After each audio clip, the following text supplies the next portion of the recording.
안녕하세요.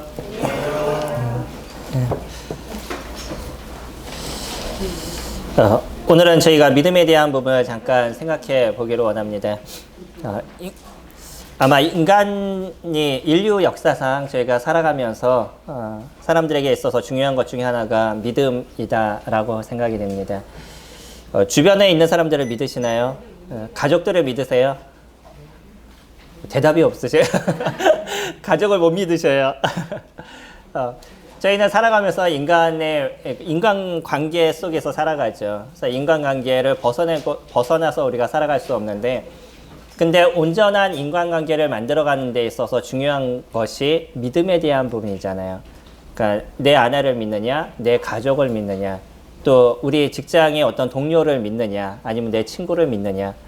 그래서 고등학교 때, 중학교 때, 뭐 이럴 때는 친구를 찰떡같이 믿는 그 믿음 안에서 또 살아가기도 하죠. 그래서 가끔은 제가 기억나는 게 아이들이 그런 얘기를 합니다. 남자친구들끼리 얘기하면 너 나중에 여자친구 만나도 내가 더 좋아, 걔가 더 좋아, 뭐 나를 배신하면 안 돼, 뭐 이런 얘기를 했던 그 기억이 납니다. 근데 그때 또래의 모습에서는 누구보다도 그 친구를 믿는 마음이 또 큰 부분이 있죠. 이게 인간이 살아가는 삶의 모습입니다. 사람들 안에서 내가 얼마나 내 주변에 있는 사람들을 믿고 그 믿음에 따라서 일이 이루어지느냐에 따라서 기쁨이 되기도 하고 때로는 사람들의 어떤 배신으로 인해서 또 고통과 어려움을 느끼기도 하죠. 이것이 믿음입니다. 근데 어디보다도 믿음에 대한 것을 많이 이야기하는 것이 이제 교회인 거죠. 네, 교회는 끊임없이 믿음을 얘기하고요. 제일 먼저 예수님을 믿습니까? 부터 시작이 되죠. 예수님을 믿는 믿음이 있었을 때 비로소 우리는 누구라고 얘기하냐면 크리스찬이라는 이야기를 합니다. 그런데 이 믿음에 대해서 사람들마다 조금씩의 어떤 생각의 차이를 갖고 있는 것 같아요. 그래서 어떤 믿음을 갖고 있느냐에 따라서 그 사람이 예수 그리스도 그분과 함께 하는 데 있어서 전혀 두려움이 없는 인생을 살아가는가 하면 어떤 사람은 예수님을 믿는다라고 얘기하지만 삶의 모습에서는 예수님을 믿는 믿음 안에 있지 않은 듯한 그런 모습들도 가져가게 되죠. 성도님들은 어떠셔요? 주님을 믿는 예수 그리스도 그분을 믿는 믿음에 그 확신을 갖고 살아가시나요? 물론 아니라고 그러시면 이제 또 고민하시게 되겠죠. 저희는 예수 그리스도를 믿습니다. 근데 실생활에서 그분을 내가 진짜 믿는 믿음 안에서 살아가고 있느냐, 이거는 어떤 면에서는 조금 더 고민해 보게 될 부분에 대한 거죠. 제가 CTI를 졸업하고 나서 나름대로 또 그 각오를 가졌습니다. 주님을 위해서 좀 살아야 되겠다라는 생각을 갖고 그러면 직장에 대한 부분을 시간을 다 들이는 직장을 내가 가게 되면 주님을 섬기는데 조금 어려움이 되니까 그러면 조금 시간이 여유가 있는 직장을 얻어야 되겠다라고 생각하고 그리고 나서 결국은 1년을 놀았어요. 아이들 셋을 데리고 2살, 3살, 2살, 4살, 6살인 아이들을 데리고 1년을 놀게 됐었죠. 그때 고민했던 것이 하나가 있었습니다. CTI를 들어가면서 제가 갖고 있는 돈도 어느 정도 다 거기서 소진이 되다 보니까 살아가는 데 있어서 조금의 어려움이 될 수밖에 없었죠. 이제 그러면서 고민하게 된 게 그런 거였었어요. 내가 지금 직장도 안 다니고 갖고 있는 돈도 적고 그런데 헌금을 해야 되느냐 말아야 되느냐의 고민이었었죠. 그 성도님들하고 이제 좀 다를 수 있습니다. 저 개인적인 부분이었었어요. 그러면 내가 얻는 소득이 없기 때문에 헌금을 안 하는 것도 그렇게 큰 문제는 되지 않을 수 있습니다. 그렇잖아요. 저희는 얻은 소득에서 주님 앞에 드리는 것이니까. 근데 나름대로 생각한 것이 있었죠. 내가 먹는데 돈을 쓰는 부분을 갖고 있다 그러면 적은 금액이라고 해도 주님 앞에 드리는 거는 가능하지 않을까, 그렇게 해야 되지 않을까라는 이제 생각을 저희 자매하고 같이 했습니다. 그리고 나서 이렇게 드리게 됐었을 때 과연 우리 가정은 살아갈 수 있을까라는 고민을 하게 되는 거죠. 그거는 제가 교회를 섬기면서도 계속적인 고민이 될 수 있는 부분이었어요. 교회에서 받는 연보에 어떤 한계를 갖고 있기 때문에 그 한계에서 내가 또 헌금을 드리게 됐었을 때 그러면 우리 가정이 살아가는 그 금액하고는 너무나 터무니없이 안 맞는 거죠. 그러면 이제 고민이 되게 되는 거예요. 내가 헌금을 해야 될 것인가 말아야 될 것인가. 이것이 우리에게 있어서의 믿음입니다. 그러니까 현실적으로 이루어지지 않는 부분에 있어서 우리가 어떻게 살아계신 하나님의 말씀을 붙잡는 것이냐는 거예요. 그나마 제가 붙잡을 수 있는 그 하나의 말씀이 어디였냐면 빌립보서 4장 13절 말씀입니다. 잘 아시는 말씀이죠. 내게 능력 주시는 자 안에서 내가 모든 것을 할 수 있느니라. 여기에 대한 말씀은 위에서부터 쭉 살펴보시면 모든 걸 내가 다 할 수 있다라는 것이 아니라 메시지의 흐름은 연보에 대한 부분입니다. 물질에 대한 부분인 거예요. 이 물질적인 부분에 있어서 주님께서 나에게 부하게도 하시고 때로는 없게도 하시는데 많아도 내가 잘 쓸 수 있는 것이 있었다 그러면 없어도 내가 살아가는데 문제가 없었다. 주님께서 나에게 그런 능력을 주시기 때문에 내가 여기에서 모든 것을 할 수 있었다라는 고백이 지금 바울이 하고 있는 고백인 거죠. 그러면 나는 그런 말씀을 내가 붙잡을 수 있는 힘이 있느냐는 거예요. 그래서 그것을 붙잡았습니다. 뭐 다른 부분에 있어서는 연약한 부분이 저에게도 많은 부분이 있었는데 제가 붙잡을 수 있는 그 하나가 무엇이었냐면 그래요 주님 제가 그렇게 해보겠습니다. 제가 갖고 있는 지금 버는 게 없는데 그래도 그나마 쓰고 있는 돈이 조금 있으니까 거기에서 제가 적은 금액이라도 주님 앞에 기본적인 거는 드리는 부분을 갖겠습니다. 라고 그때부터 또 끊이지 않고 해왔었어요. 지금은요.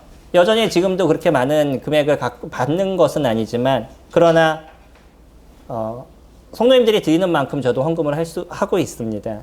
그리고 그 성교헌금도 드리고 있고 건축헌금도 드리고 있어요. 이거는 제가 붙잡고 있는 하나님의 말씀인 거예요. 그래서 하나님께서 지금까지 나를 지켜오시고 지금까지 그 말씀을 내가 붙잡았었을 때 하나님께서 해오신 것을 나는 경험해 왔기 때문에 여기에 대한 두려움을 덜 갖고 있는 겁니다. 없을까요? 여전히 있습니다. 여전히 그런 거에 대한 두려움은 제 마음속에 있어요. 그러나 그 두려움보다 무엇이 더 큰 것이냐면 하나님의 말씀이 나에게 있어서 더 큰 것이죠. 그리고 그것을 붙잡게 됐을 때 내 감정과 내 두려움과는 상관없이 하나님께서 하시는 일을 제가 경험하게 된다는 거예요. 믿음이 그런 것입니다. 믿음은 내가 갖고 있는 생각이 맞았을 때 이루어지는 것이 믿음이 아니라 내가 갖고 있는 생각으로는 이해가 되지 않아도 하나님께서 하시겠다라고 얘기한 것을 붙잡는 것. 그것이 믿음인 거죠.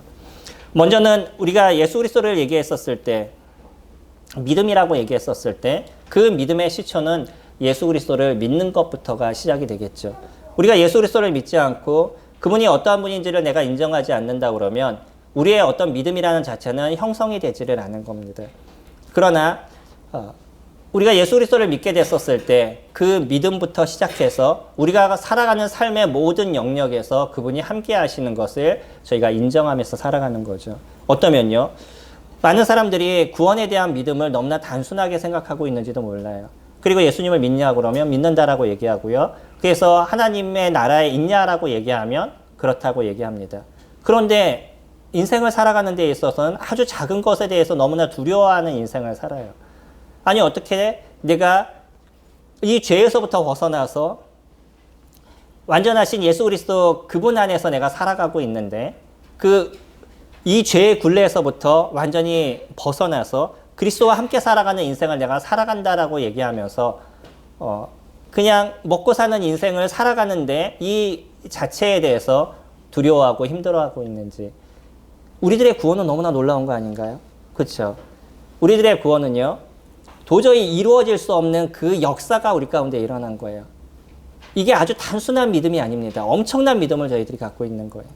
어떤 것도 다 이루어질 수 있는 부분이지만 그러나 우리 죄에 대한 문제를 해결하기 위해선 예수 그리스도께서 죽으셔야 된다라고 말씀을 드렸잖아요. 그렇기 때문에 구원은 어떤 믿음보다도 가장 놀라운 믿음의 시작이 이루어져 가고 있는 거예요. 죄인이 이 죄에서부터 벗어나서 의인이 될 수 있다는 것. 우리가 평생을 노력하고 평생을 수고를 한다 할지라도 그래도 우리는 이 죄에 대한 굴레에서 벗어날 수가 없습니다. 그것이 율법이잖아요. 이스라엘 백성들에게 율법을 줬던 그 모습은 그 율법을 그들이 다 지킬 수 있을 만큼의 의로운 사람이라 그러면 하나님의 자녀가 될 수 있는 자격이 있을 수 있겠죠. 그러나 그들이 그것을 지키려고 나름대로 노력해왔지만 결국은 자기네 노력으로는 하나님 앞에 갈 수 없는 그 의의 모습을 가질 수 없는 존재라는 것을 철저하게 깨달을 수밖에 없었던 게 율법이잖아요. 율법이 잘못되거나 율법이 문제가 있는 것이 아니라 그 율법은 하나님의 법, 하나님께서 얘기하신 그 의로움을 인간이 지킬 수 없다는 걸 철저하게 깨달을 수밖에 없는 그런 법에 대한 부분이었죠. 그러다 보니까 우리는 이것이 불가능하다는 것을 알게 된 거예요.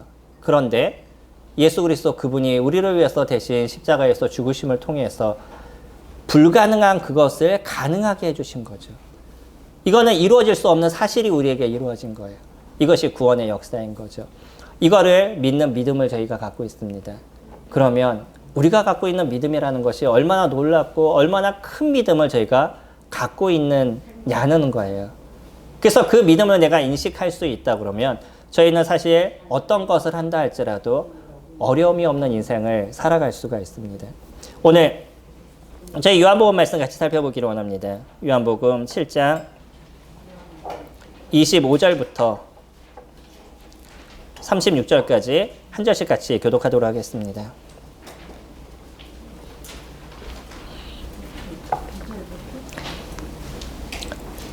요한복음 7장 25절입니다. 예루살렘 사람 중에서 어떤 사람이 말하되 이는 그들이 죽이고자 하는 그 사람이 아니냐.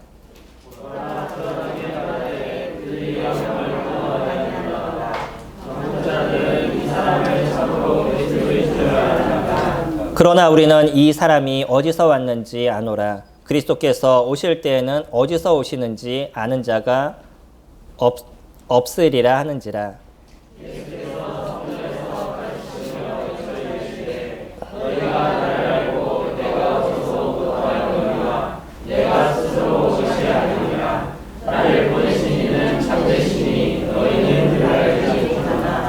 나는 아노니 이는 내가 그에게서 났고 그가 나를 보내셨음이라 하니라.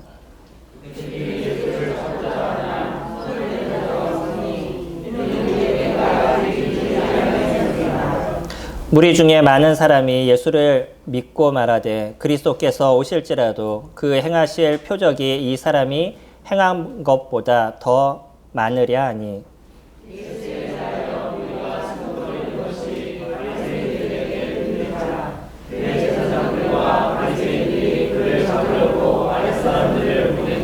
예수께서 이르시되 내가 너희와 함께 조금 더 있다가 나를 보내실 이에게로 돌아가겠노라.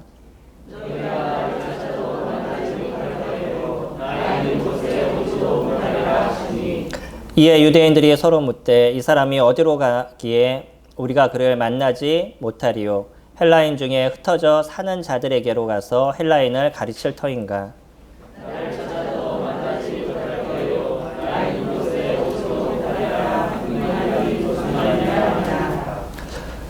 오늘은 초막절에 예루살렘에 내려가신 예수님에 대한 부분을 저희가 살펴보고 있습니다. 그 이전에서부터 이어져 오고 있는 메시지죠.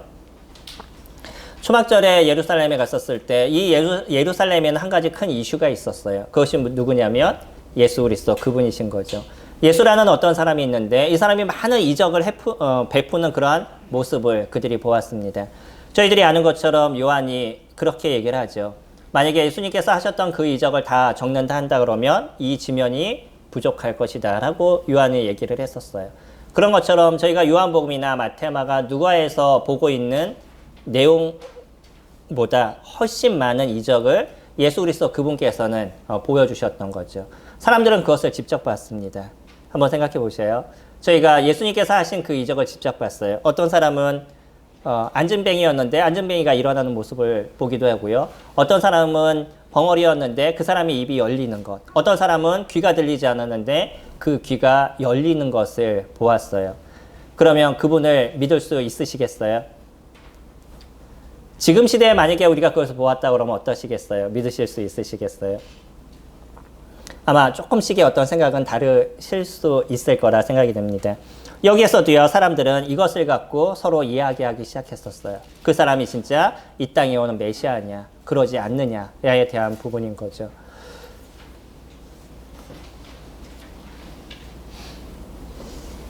(25절) 말씀 보시면 예루살렘 사람 중에서 어떤 사람이 말하되 이는 그들이 죽이고자 하는 그 사람이 아니냐. 보라, 드러내게 말하되 그들이 아무 말도 아니하는도다. 당국자들은 이 사람을 참으로 그리스도인 줄 알았는가. 그러나 우리는 이 사람이 어디서 왔는지 아노라. 그리스도께서 오실 때에는 어디서 오시는지 아는 자가 없으리라 하는지라. 그들이 믿기에는 그리스도라는 메시아라는 분이 이 땅에 오시게 될 땐 어디에서 오는지에 대해서 알지 못한다라고 이야기를 합니다. 근데 구약은 뭐라고 얘기하죠? 혹시 아시나요? 구약에서는 메시아가 어디에서 오신다고 얘기했었죠? 예, 유대 베들레헴에서 온다라고 미가서 5장 2절에서 이야기를 하고 있습니다. 그럼 이들이 알고 있는 지식이라는 게 어떤 거예요? 아주 작은 지식을 갖고 있는 거죠. 그 작은 지식을 갖고 있고 구약에서 얘기하고 있는 메시아에 대한 조차도 그들이 제대로 알고 있지 않으면서도 그들은 자기의 생각을 믿고 있는 거예요. 유대 관원들은요, 예수를 잡아서 죽이고자 그들이 결의를 했습니다. 근데 막상 예수라는 그분이 예루살렘에 와서 많은 이적을 베푸게 됐었을 때 함부로 잡지를 못했어요. 왜 그랬을까요? 사람들이 추앙하게 되잖아요. 많은 이적을 베푸니까 많은 사람들이 쫓아다니게 되니까 아직은 잡을 수 있는 그런 상황이 되지 않았습니다. 그래서 머뭇머뭇거리고 있는 것을 보면서 어떤 사람들은 그들을 향해서 그렇게 얘기를 해요. 왜 이 예수라는 사람은 잡고자 그들이 얘기를 해놓고 지금 잡고 있지 않느냐. 아마 이들도 지금 예수라는 이분이 진짜 그리스도라고 믿고 있는 거 아니냐. 내가 알기로는 메시아가 이 땅에 올 때에는 어디서 오는지 알지 못하는데 그 사람은 지금 어디서 오는지 내가 안다. 어디서 왔다라고 얘기하죠? 유대 갈릴리에서 왔다라고 그들이 얘기를 해요. 유대가 아니죠. 갈릴리에서 왔다라고 얘기하죠. 갈릴리 어디죠? 나사렛에서 왔다라고 얘기합니다. 예수님은 나사렛 사람이라고 불려졌었어요. 그것이 왜 그러냐면 나사렛이라는 동네에서 사셨기 때문인 거죠. 근데 예수님은 어디서 태어나셨어요? 예, 베들레헴에서 태어나셨습니다. 저희들이 알고 있는 것처럼 베들레헴 마구간에서 태어나셨어요. 이들은요, 자기네들이 알고 있는 그 작은 지식을 갖고 지금 예수님을 얘기하고 있는 거예요. 하다못해 구약에서 얘기하고 있는 내용만 봐도 메시아가 올 때 어디에서 온다라고 얘기했냐면 베들레헴에서 올 거라고 얘기했어요. 근데 이 사람들은 뭐라고 생각했냐면 메시아가 오는 건 어디에서 오는지 알 수 없다라고 그들은 생각을 한 거죠. 그리고 예수님만 얘기를 해도요, 이 사람들은 예수님이 어디 사람이라고 생각하고 있냐면 갈릴리 나사렛 사람이라고 생각을 하고 있어요. 근데 실질적으로 예수님은 어디서 태어나셨죠? 베들레헴에서 태어났습니다. 인간이 갖고 있는 지식이라는 게 그렇게 한정적인 거예요. 그러나 이 사람들이 갖고 있는 믿음은 뭐죠? 철떡같이 그냥 믿고 있어요. 자기의 생각을 철떡같이 믿고 있습니다. 자기는 성경도 제대로 알지 못해요. 그리고 자기는요, 그분이 어디에서 태어나셨는지에 대한 실질적인 것도 알지를 못해요. 하지만 이 사람들의 생각에서는요, 자기의 생각이 맞다라고 생각하는 거예요. 이것이 이들의 믿음인 거죠. 믿음이라는 것이 그런 것입니다. 완전하고 온전한 것을 믿는 것이 아니에요. 사람들이 갖고 있는 것. 사람들이 얘기하고 있는 그 믿음이라는 건 자기가 생각하고 있는 그 한정적인 지식과 자기가 생각하고 있는 보았던 그 한정적인 경험을 갖고서는 그것이 옳다라고 생각하고 믿고 살아가고 있는 게 사람들의 모습이라는 거죠. 그러다 보니까 이 사람들은요, 결국 하나님의 말씀을 맡은 이 유대인들 중에 예수 그리스도를 실질적으로 믿은 사람들은 극소수에 불과하다는 거예요. 너무나 안타까운 현실 아니겠어요? 예루살렘이라는 곳에 예수님이 오셔서 그곳에서 많은 이적을 보여주셨고요. 그 작은 이스라엘이라는 그 땅 안에서 메시아가 어떤 분인지에 대해서 실질적으로 보여주시는 그런 일을 3년 반이라는 기간 동안 하셨어요. 근데 그것을 보았던 사람들 중에 진짜 예수 그리스도를 믿는 사람들이 극소수였다는 것은 너무나 슬프고 안타까움의 모습을 가져가고 있는 거죠. 지금을 살아가는 사람들의 모습도 어떨까요? 지금도요.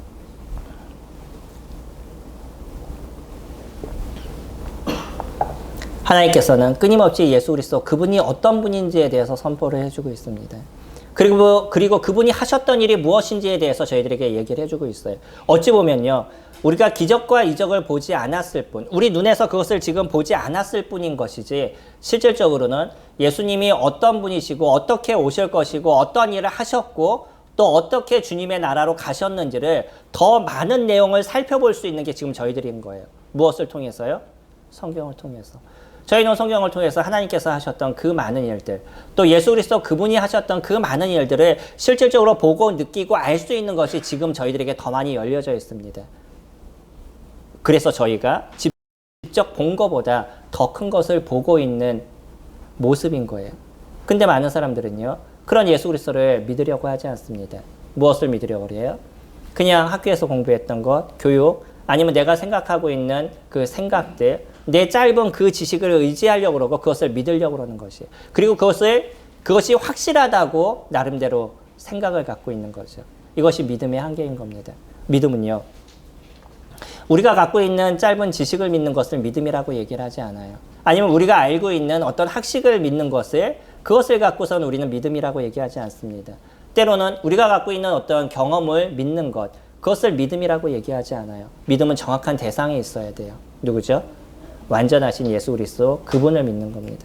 우리가 예수 그리스도를 믿는다라고 얘기했었을 땐 왜 우리가 그분을 믿느냐면, 그거는요, 그분이 완전하신 분이기 때문에 그래요. 만약 우리가 믿는 믿음이 어떤 한 사람에 관련된 부분이라고 그러면 우리도 우리가 갖고 있는 믿음의 그 한계성을 저희들이 갖게 될 것입니다. 근데 주님이 이 땅에 오셔서 저희들에게 하신 얘기가 있죠. 진리를 알지니 진리가 너희를 자유케 하리라 라고 얘기하셨어요. 이 진리라는 것은 변하지 않는 것을 진리라고 얘기를 하죠. 세상의 모든 것은 변합니다. 그러나 하나님은 변하지 않는다는 거예요. 그래서 저희들이 믿는 그 믿음이 어디에 중심이 되어야 되냐면 예수 그리스도, 그분에게 중심이 되었었을 때 이것은 흔들리지 않는 믿음을 저희들이 가져갈 수 있는 거죠. 이거는 우리가 살아가는 삶에도 마찬가지입니다. 제가 아까 말씀드린 것처럼 저는 아주 단순한 믿음을 하나를 붙잡았어요. 그거는 내가 미래를 알지 못하기 때문인 거예요. 내가 갖고 있는 것에 한계가 있다는 것을 제가 알고 있기 때문인 겁니다. 저는 당장 내일의 문제가 어떻게 발생할 수 있을지도 저는 알지 못해요. 그래서 어떤 문제가 잘 이루어질 수 있고 어떤 문제가 잘 이루어지지 않을 수 있는지도 저는 알지 못합니다. 그러나 제가 붙잡을 수 있는 그 하나는 뭐냐면 주님이 나에게 무엇을 얘기하셨냐는 것이에요. 그것을 저는 붙잡습니다. 그것이 그리스도인들이 살아가는 삶의 중심에 대한 부분인 거죠. 내 생각을 의지하는 것이 아니고요. 내 눈에 보이는 현실을 내가 의지하는 것이 아니고 내가 그냥 공부했던 어떤 경험을 의지하는 것이 아니에요. 저희들이 의지하는 것은 무엇이냐면 하나님께서 우리에게 무엇을 얘기하셨냐, 그것을 의지하는 거죠. 그 다음에 사람들을 보시면요. 예수님은 그것을 보시면서 뭐라고 얘기하셨냐면 28절 말씀 보시면 예수께서 성전에서 가르치시며 외쳐 이르시되 너희가 나를 알고 내가 어디서 온 것도 알거니와 내가 스스로 온 것이 아니니라. 나를 보내신 이는 참되시니 너희는 그를 알지 못하나 나는 아노니 이는 내가 그에게서 났고 그가 나를 보내셨음이라 하시니라. 예수님이요, 그냥 그들이 했던 얘기에 대해서 그대로 인정을 하셨어요. 아니야, 너희들이 얘기한 게 틀려. 나는 베들레헴에서 왔어. 그리고 성경에서는 베들레헴에서 메시아가 온다라고 얘기했어. 이렇게 얘기하지 않으셨어요. 뭐라고 얘기하셨냐면 그냥 너희가 나를 알고 내가 어디에서 온 것도 알거니와 라고 얘기하셔요. 그냥 그들의 얘기를 인정해 줬습니다. 그러나 예수 그리스도는 무엇을 더 이야기하셨냐면 내가 이 땅에 온 것은 내 스스로 온 것이 아니다 라고 얘기하셔요. 누가 보내셨다고요? 아버지 하나님께서 보내셨는데 그것을 누가 알고 있냐면 본인이 안다라고 얘기하죠. 29절에 나는 아노니 이는 내가 그에게서 났고 그가 나를 보내셨음이라 라고 얘기해요. 그러면서 본인이 어떤 존재인지에 대해서 그것에 대해서 드러내고 계십니다. 예수 그리스도는 점점 자신이 누군지에 대해서 얘기하고 계셔요. 누구시라고요? 이 땅에 오신 하나님의 아들이시다라고 얘기하시는 거예요. 저희들의 믿음은 그 속에 있는 것입니다. 저희가 그냥 한 인간을 믿는 것이 아니에요. 한 선인을 믿는 것이 아닙니다. 저희가 믿는 것은요, 이 땅에 오신 하나님의 아들이신 예수 그리스도 그분을 믿는 것이에요. 그렇기 때문에 저희들이 믿는 믿음에 저희는 흔들림이 없는 인생을 살아갈 수 있는 거예요. 그렇기 때문에 내 앞에 있는 일들이 내 머리로는 이해가 되지 않아도 그것을 쫓아갈 수 있는 힘이 저희들에게 있는 거죠. 왜요? 완전하시고 온전하신 그분이 저희들에게 약속을 해주셨기 때문이에요. 그렇게 말씀하시죠. 진리를 알지니 진리가 너희를 자유케 하리라. 그렇다 그러면 이 믿음이 우리를 자유롭게 하신다는 거예요. 성도님들 어떠셔요? 예수 그리스도의 믿음을 통해서 삶의 자유를 얻으셨나요? 아니면 예수님을 믿음으로 인해서 이제 딱 정해져 있는 인생을 사시나요? 억압된 인생을 사시나요? 아이들과 교제를 하다 보면 어린아이들이 예수님을 믿지 않는 이유 중에 첫 번째가 뭐냐면 내가 예수님을 믿는 순간부터 세상에서 하고 싶은 모든 것을 못하기 때문이에요. 들어보셨나요? 내가 예수님을 믿는다 그러면 이제 일요일 날 교회 가야 되죠. 그리고 뭐 술도 마시면 안 되죠. 모도하면 안 되죠. 그 하지 말아야 될 거 생각하면서 이제 나는 이제 억압된 인생을 살아가는 거야 라는 생각을 갖습니다. 성령과 달라요. 주님은 저희들에게 뭐라고 얘기하셨죠? 자유를 주겠다라고 얘기하셨어요.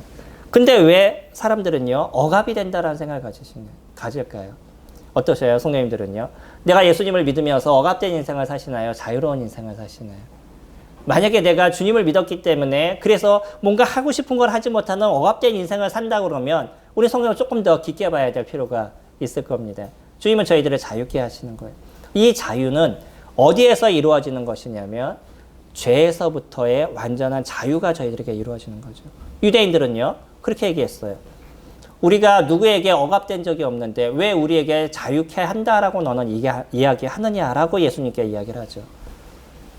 유대인들은요 단지 이 땅을 살아가는 데 있어서의 억압이 없다라고만 생각하는 거죠. 근데 사실은 그때 당시에 유대인들이 억압이 없었나요? 로마의 억압을 당하고 있지 않았나요? 그러면서도 그들은 그렇게 얘기합니다. 우리가 누구에게 그 억압을 당한 적이 없는데 왜 우리를 자유케 하냐고. 그들은 그렇게 얘기했었어요. 더 실질적으로 얘기한다 그러면 이들은요 공중에 권세 잡은 자들의 안에서 살아가고 있는, 다시 얘기하면 사단 안에서 살아가고 있는 모습을 그들이 갖고 있었죠. 그 에베소서 2장 2절에서 얘기하고 있는 거죠. 이스라엘 사람들은 자기네들은 인지하지 못했지만 그러나 그들은 사단에 매어져 있는 인생을 살아갔어요. 그러면서 어디에서 얽매여 있는 인생을 살아가냐면 결국 죄에 얽매여 있는 인생을 살아가는 거죠. 이 죄는요 인생에게 고통을 주고 아픔을 주는 거예요. 그러니까 이들이 율법을 지킨다라고 그렇게 얘기하면서 살아가지만 율법이라는 그 테두리에 매여가지고 그것을 지키지 않으면 큰일 날 것 같은 그 전전긍긍하는 인생을 그들은 살아오고 있었다는 거예요. 왜 주님은 우리를 자유케 하신다 그랬는데 그들은 그들 스스로가 그 억압된 인생을 살아가고 있었냐는 거죠. 그러면서 자기네들은 그것을 잘 알지 못해요. 이게 예수 그리스도를 알지 못하는 사람들의 삶의 모습인 거죠. 저희가 31절 보시면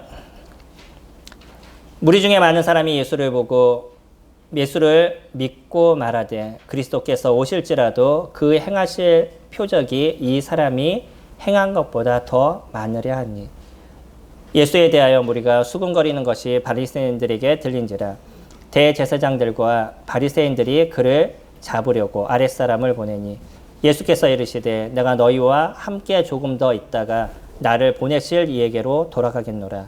너희가 나를 찾아도 만나지 못할 터이요 나 있는 곳에 오지도 못하리라 하시니. 어떤 사람은요 예수님께서 하셨던 그 이적을 보면서 주님께서 하셨던 말씀을 기억했습니다. 단지 그들은 이적만을 생각했던 것이 아니에요. 어떤 특별한 사람이 눈속임을 통해서 무엇인가를 할 수도 있을 겁니다. 근데 진짜 중요한 건 뭐냐면요 사람들의 병을 고치는 것, 그러니까 감기를 낫게 하는 것, 이 정도의 모습이 아니라 안진뱅이를 일으키고요 눈먼 사람들의 눈이 열리게 되고 듣지 못했던 사람들의 귀가 열리는 이와 같은 역사들은 아무나 할 수 있는 역사가 아니라는 거예요. 그래서 누가복음 4장에서도요 이 땅에 오실 메시아가 어떤 일을 하실 건지에 대해서 저희들에게 정확하게 이야기를 하고 계시죠. 그 말씀은 이사야서 말씀을 인용해서 얘기하십니다. 우리 이사야서 61장 같이 살펴보시면 요한복음에 손을 잠깐 놓으시고 이사야서 61장 말씀 같이 보시면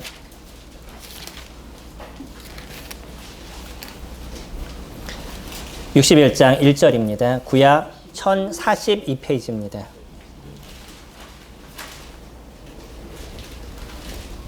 구약 1042페이지 이사야서 61장 보시면 주 여호와의 영이 내게 내리셨으니 이는 여호와께서 내게 기름을 부으사 가난한 자에게 아름다운 소식을 전하게 하려 하심이라. 나를 보내사 마음이 상한 자를 고치며 포로전 자에게 자유를 갇힌 자에게 노임을 선포하며 여호와의 은혜의 해와 우리 하나님의 보복의 날을 선포하여 모든 슬픈 자를 위로하되 무릇 시온에서 슬퍼하는 자에게 화관을 주어 그 죄를 대신하며 기쁨의 기름으로 그 슬픔을 대신하며 찬송의 옷으로 그 근심을 대신하시고 그들이 의의 나무 곧 여호와께서 심으신 그 영광을 나타낼 자라 일컬음을 받게 하려 하심이라.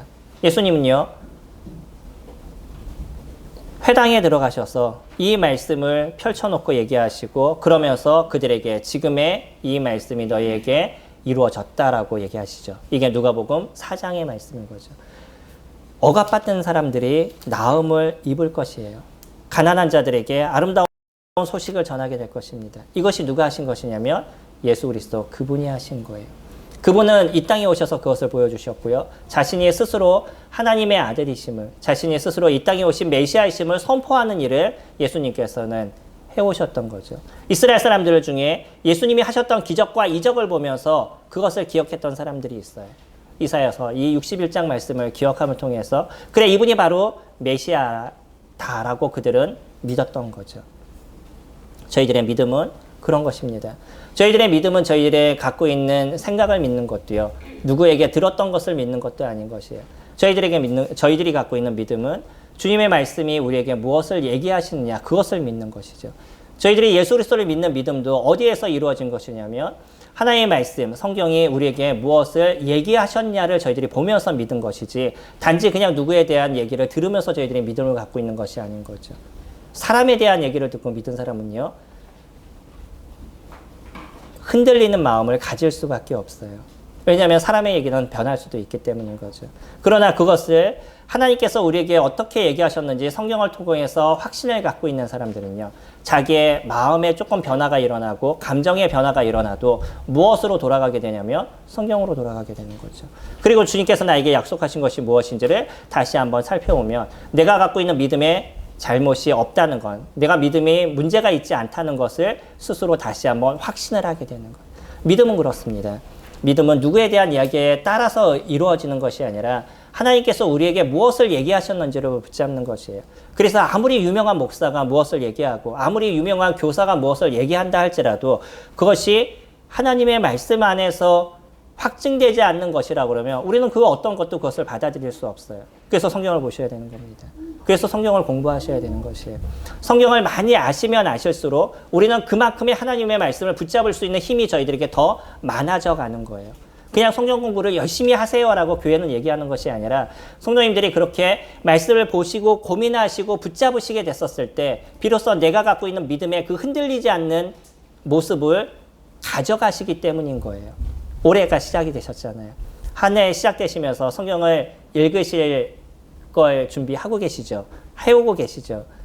너무나 좋잖아요. 한 해가 시작이 되면 저희가 그래 다시 한번 시작하리라 하고 그 성경을 읽는 것을 시작을 하시죠. 누가 그러더라고요. 작심 3일이라고 3일을 지나면 또 안 한다고 그러면 3일 뒤에 다시 작심하라고. 3일에 한 번씩 작심을 하면 계속적으로 해나갈 수 있으니까. 저희가 성경을 보는 것부터 하셔야 됩니다. 성경을 많이 보셔야 돼요. 그래서 하나님의 말씀이 어떤 걸 얘기하는지 그냥 흡수가 될 수 있도록 내 생각에 흡수가 될 수 있도록 많은 시간 통독을 하셔야 돼요. 그리고 또 묵상하는 시간은 따로 가지시는 거죠. 좀 깊게 보시는 시간은 따로 가지셔야 되죠. 이 두 가지를 병행해 가시게 되면 점점 내가 내 감정을 의지하거나 내가 점점 내 생각을 의지하는 것이 아니라 하나님의 말씀을 붙잡고 살아가는 나를 발견하게 돼요. 어떤 사람은요. 아이 성향이 있어서 이성적인 사람이 있고 어떤 사람은 외향적인 사람이 있잖아요. 외향적인 사람은 주로 감정적인 부분이 많습니다. 감정적인 사람들은 말씀도 감정적으로 받아요. 그래서 주일날 와서 메시지를 들으면 은혜 받았습니다라고 너무나 풍성해서 집에 들어가는데 가서 남편하고 한번 싸우고 나면 모든 은혜가 싹 없어져 버리죠. 그냥 감정으로 받는 거예요. 우리가 조금 더 고민해야 되는 거는 감정도 중요한 것입니다. 하나님께서 우리에게 주신 또 하나의 인격이기 때문에 우리는 중요한 부분일 거예요. 그러나 더 중요한 건 뭐냐면 그 감정을 컨트롤할 수 있는 이성이 무엇이냐는 거예요. 그것이 하나님의 말씀이셔야 되는 거죠. 하나님의 말씀이 내 감정을 컨트롤할 수 있고 내 생각을 컨트롤할 수 있게 됐었을 때 비로소 나는 나를 의지하지 않는 우리들의 삶을 가져가게 돼요. 이것이 믿음인 거잖아요. 믿음이라는 게 내가 그냥 철떡하게 믿어요. 그래 난 변하지 않아요. 뭐 이래서 믿음을 우리가 갖고 있는 것이 아니라 이 믿음이라는 것은 하나님께서 나에게 무엇을 얘기하셨는지를 그냥 붙잡는 거예요. 그리고 내가 갖고 있는 그 연약함의 생각을 버리는 시간을 끊임없이 갖는 겁니다. 이게 우리가 아침에 하는 묵상에 대한 부분인 거죠. 아침에 저희들이 묵상을 할 때도 당연히 성경을 보면서요. 내가 갖고 있는 생각의 한계를 벗어버리고 주님께서 하셨을 때 어떤 일을 하실지를 붙잡는 그 하루의 시간을 저희가 갖고 있는 거잖아요. 다시 돌아가셔서 저 요한복음 7장 같이 말씀 보시면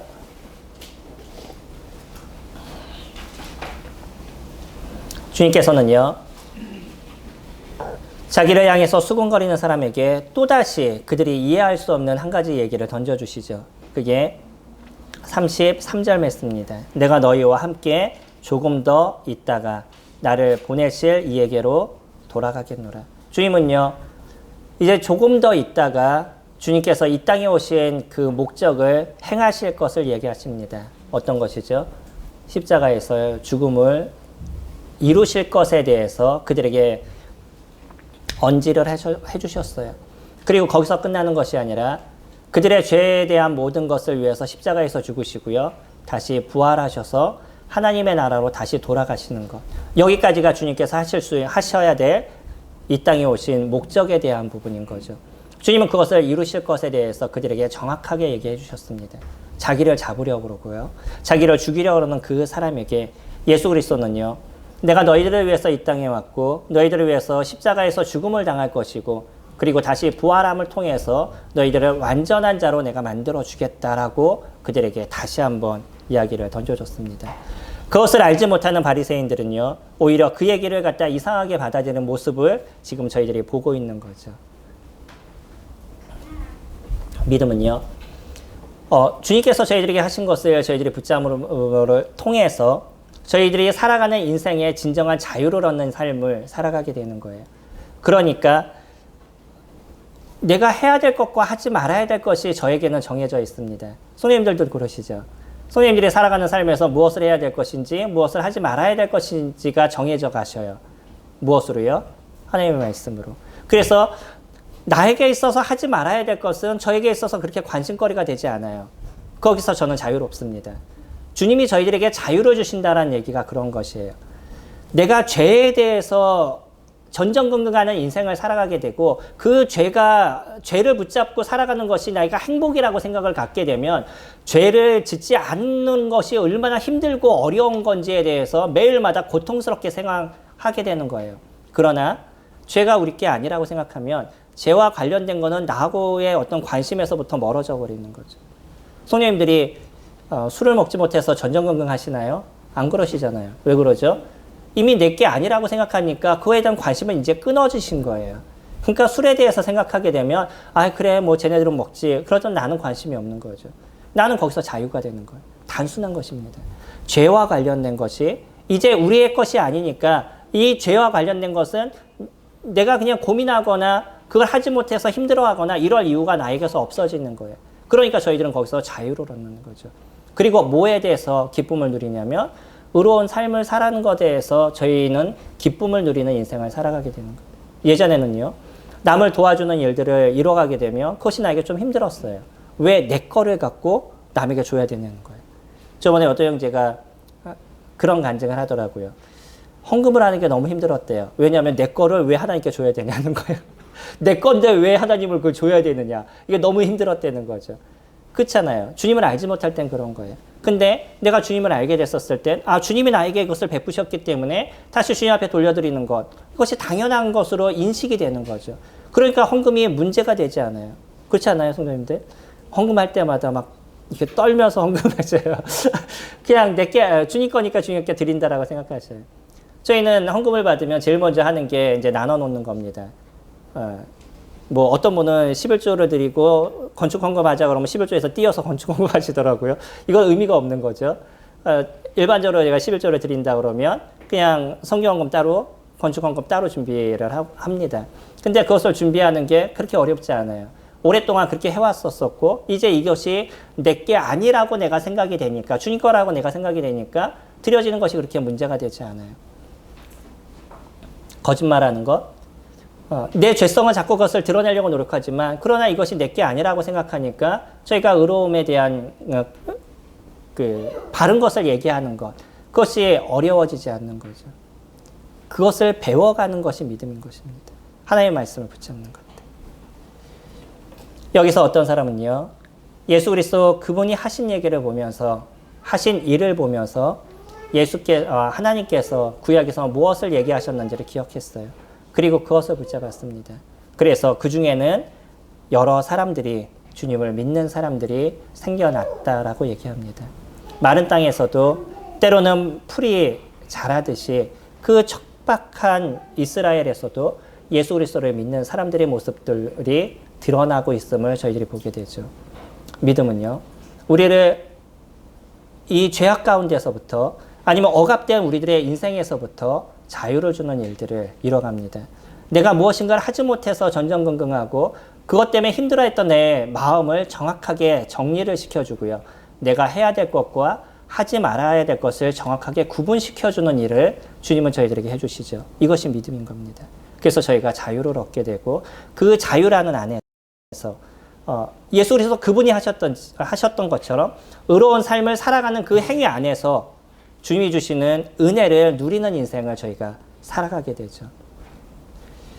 선생님들도 함께 이루어지듯이 저도 동일하게 주님의 말씀을 붙잡으면서 주님께서 나에게 주시는 축복이 무엇인지를 충분히 누리는 인생을 살아오고 있습니다. 성도님들의 삶에서도 더 많은 하나님의 그 축복을 누리시고 주님 안에서 진정한 자유와 쉼이 되는 그런 인생을 사시는 성도님들이 되시기를 소망하는 마음이 있습니다. 저희들이 잘 아는 것처럼 마태복음 6장 33절은 그렇게 얘기하죠. 너희는 먼저 그의 나라와 그의 의를 구하라. 그리하면 이 모든 것을 너희에게 더하시리라. 제가 붙잡고 살아가는 것 중에 하나도 그것입니다.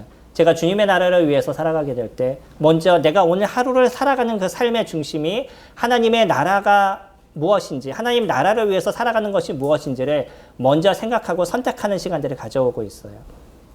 그런 시간들을 가져갈 때 그 이후에 있는 것을 책임져 주시는 것이 주님이시더라고요. 주님의 나라와 주님의 의를 위해서 살아가시는 성도님들이 되시기를 소망합니다.